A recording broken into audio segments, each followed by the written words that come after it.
আজি ৰমেশৰ ল'ৰাটো এজনী ছোৱালীৰ লগত বাইকত গৈ থকা দেখিছোঁ। পৰেশৰ ছোৱালীজনী এজন ল'ৰাৰ লগত বাইকত উঠি থকা দেখা পাইছোঁ। আমাৰ সমাজত এনেকুৱা কিছুমান মানুহ আছে যিয়ে মানে পৰচৰ্চা কৰি ভাল পায়।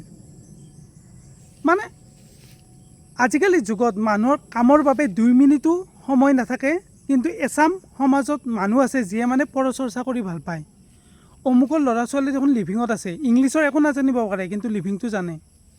তো কি ক'ম, ভাষা নাই যে নিজৰ লাইফ নিজৰ কথা সিহঁতৰ মতে সিহঁতে চলিছে আৰু, কিন্তু মানুহ কিছুমানে দেখি পিনে কিয় বেলেগক লগাই ফুৰে মই বুজি নাপাওঁ।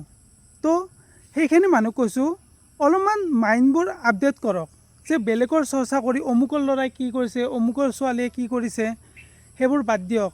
নিজে কি কৰিছে সেইটোত গুৰুত্ব দিয়ক, ভাল কাম কৰক। বেলেগৰ চৰ্চা কৰি বা বেলেগে কি কৰিছে, চবৰে লাইফ চবৰ বাবে মানে ভগৱানে চবকে এনজয় কৰিবই দিছে, লিমিটত। এনেকুৱাও নহয় যে কি অত্যাধিক। কিন্তু বেলেগে যিহেতু আপোনাৰ চৰ্চা নকৰে, আপুনিও বেলেগৰ চৰ্চা কৰি সময় নষ্ট নকৰিব। এইবোৰ বেয়া অভ্যাস, বুজিছেনে?